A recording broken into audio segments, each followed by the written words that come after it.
আসসালামু আলাইকুম, আশা করি ভালো আছেন। অনেক দিন পরে আমার ইউটিউব চ্যানেলে ফিরে এলাম নতুন আরেকটি ভিডিও নিয়ে।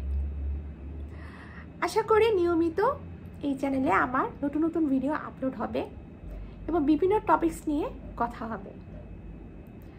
আজকে আমি যে টপিক নিয়ে কথা বলবো সেটা হচ্ছে, আপনি সদ্য গ্র্যাজুয়েট, ফ্রেশার, জব মার্কেটে আপনার কোনো এক্সপিরিয়েন্স নেই এবং ইন্টারভিউ দিয়ে জয়েন করার জন্য আপনার হাতে যে চাকরিটা আছে সেখানে স্যালারি খুবই কম। আপনি কি করবেন? প্রথমে আমি কিছু বাস্তবতার কথা বলে রাখি। সেটা হচ্ছে, বর্তমানে বাংলাদেশে জব মার্কেটের অবস্থা খুবই খারাপ। আমরা যদি বিডি জবস পোর্টালকে স্ট্যান্ডার্ড হিসেবে ধরি, সেখানে আমরা দেখতে পাই ঢাকায় অনেক জব পজিশন খালি থাকলেও বিভিন্ন ডিস্ট্রিক্টে কিন্তু জব পজিশন ওপেন কিন্তু খুব কম। এছাড়া ডে বাই ডে বিভিন্ন শিক্ষা প্রতিষ্ঠান বেড়ে যাওয়ায় গ্র্যাজুয়েশন, পোস্ট গ্র্যাজুয়েশনের সংখ্যা বেড়ে যাচ্ছে, সেই সাথে জব মার্কেটে কম্পিটিটরের সংখ্যা বেড়ে যাচ্ছে। করণীয় কি? এবং আরেকটি কথা হলো,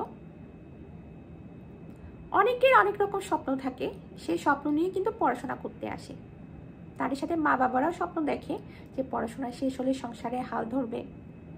স্টুডেন্টরা স্বপ্ন দেখে আমি বিসিএস ক্যাডার, টিচার, ব্যাংকে চাকরি এগুলো করব। কিন্তু সবাই তো আর লাকি না। যারা এগুলো করতে পারে না তাদের হাতের কাছে অপশন থাকে যে বিভিন্ন কর্পোরেট কোম্পানিতে ইন্টারভিউর ভিত্তিতে জবে জয়েন করে। ভালো ভালো কোম্পানিগুলোতে কিন্তু ভালো স্যালারি দেয়, কিন্তু অনেক কোম্পানিগুলোতে স্যালারি রেঞ্জ একটু লো থাকে। এবং আরেকটি দুঃখের বিষয় হচ্ছে, নাওএডেজ প্রায় 70% মতো জবে লবিংয়ের ভিত্তিতে রিক্রুট হয়ে থাকে। সেটা কেন? অনেক কোম্পানির এমপ্লয়াররা চায় যে নিয়োগে যেন খরচটা কম হয়, যাতে কোথাও বিজ্ঞাপন নিতে না হয়। তো সেক্ষেত্রে কোনো জব পজিশন খালি হলে প্রথমে নিজেদের এমপ্লয়ীদেরকে বলে যে আপনাদের পরিচিত বন্ধু বান্ধব বা আত্মীয় স্বজন যদি জবের জন্য ইন্টারেস্টেড থাকে বা কোয়ালিফাইড হয়, সিভি ড্রপ করতে বলেন।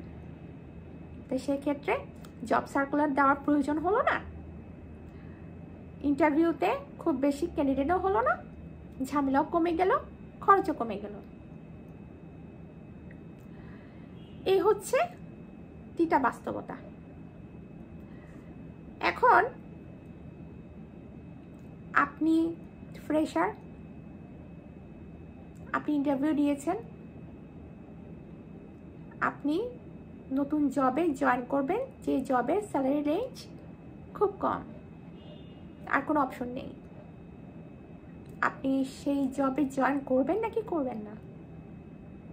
যেহেতু আপনার এক্সপিরিয়েন্স নেই, সেক্ষেত্রে সময় নষ্ট না করে সেই জবে জয়েন করে ফেলাটাই কিন্তু বুদ্ধিমানের কাজ।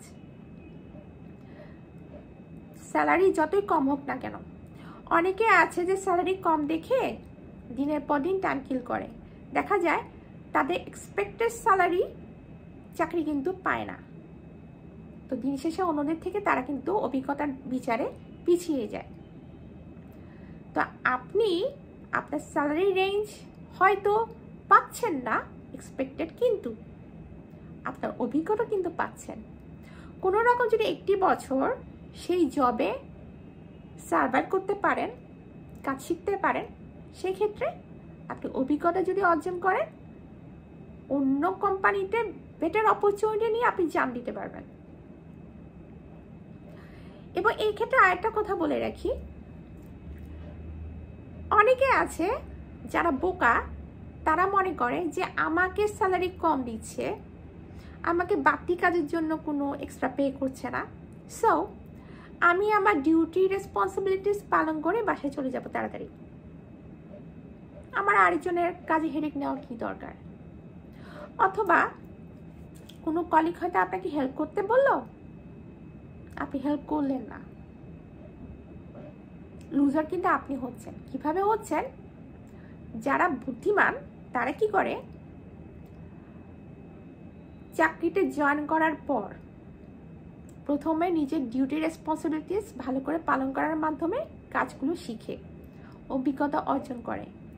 এরপর আশেপাশের দিকে তাকায়, আশেপাশের কলিগরা কে কী ধরনের কাজ করছে, কিভাবে করছে তা দেখে, শেখার চেষ্টা করে। এবং আপনার যদি কিছু সময় থাকে, আপনি আপনার পাশের কলিগের ডেস্কের সামনে দাঁড়ান, দেখে বোঝার চেষ্টা করুন কাজ শেষ কিভাবে করছে। এক একজনের ডিউটিস রেসপন্সিবিলিটিস কিন্তু এক এক রকম। সুতরাং আপনি যদি আরেকজনের রেসপন্সিবিলিটিস কিভাবে পালন করছে শিখতে পারেন, তাহলে সেটা আপনার জন্য প্লাস পয়েন্ট। ফর এক্সাম্পল, ধরুন আপনি পেরোলের কাজ জানেন না, আপনি আছেন ট্রেনিং অ্যান্ড ডেভেলপমেন্টে। এখন যিনি পেরোলে আছেন তার হয়তো হেল্পের দরকার হচ্ছে। এখন আপনাকে হয়তো বললো যে ভাই আপনি আমাকে এই কাজের জন্য একটু হেল্প করেন। আপনি যদি বুদ্ধিমান হন তবেই আপনি যাবেন হেল্প করার জন্য। হেল্প করতে করতে আপনি কাজ শিখবেন। পেরোলের কাজ কিভাবে করে আস্তে আস্তে শিখে ফেলতে পারবেন। কিভাবে? সেই কলিগটির সাথে আপনার মধুর সম্পর্ক তৈরি হবে। কথা প্রসঙ্গে আপনি আস্তে আস্তে এটা কিভাবে করে, ওটা কিভাবে করে টুকটাক জেনে নিতে পারবেন। এভাবেই কিন্তু ভালো অভিজ্ঞতা অর্জন করা যায়। সুতরাং চাকরিতে জয়েনের প্রথম 2-3 বছর অবশ্যই আপনাকে কিছুটা পরিশ্রম করতেই হবে, টাইম নিতে হবে। আপনি যদি বয়স থাকতে থাকতে পরিশ্রম করেন তবে আপনি সফলতা অর্জন করতে পারবেন। কারণ বয়সের একটা পর্যায় পরে কিন্তু আপনার পরিশ্রম করার মতো মেন্টালিটি থাকবে না। সুতরাং আপনি যদি অন্য কোম্পানিতে ভালো অপরচুনিটি নিয়ে যেতে চান, তবে যত ভালো কাজের অভিজ্ঞতা অর্জন করতে পারবেন, সিভিতে উল্লেখ করতে পারবেন, ইন্টারভিউতে বলতে পারবেন যে আপনি এই কাজ জানেন, আপনি জবাব দিতে পারবেন যে হ্যাঁ আমি পারি, তবেই আপনি সুযোগটা কাজে লাগাতে পারবেন। এছাড়া আপনি যদি স্টুডেন্ট লাইফ থাকেন তবে কম্পিউটার স্কিল, বিভিন্ন ধরনের বেসিক স্কিল, কোম্পানি সম্পর্কে বিভিন্ন ধরনের ধারণা আপনি নিয়ে রাখতে পারেন। এটাও কিন্তু আপনার জন্য প্লাস পয়েন্ট। সুতরাং যেহেতু জব মার্কেটে আপনার কম্পিটিটর বেশি, নিজেকে এগিয়ে রাখার জন্য এটার কোনো বিকল্পই নেই। আপনি যতই নিজেকে আপডেট রাখবেন ততই আপনি অন্যদের থেকে এগিয়ে থাকবেন। সকলের জন্য শুভকামনা। ধন্যবাদ।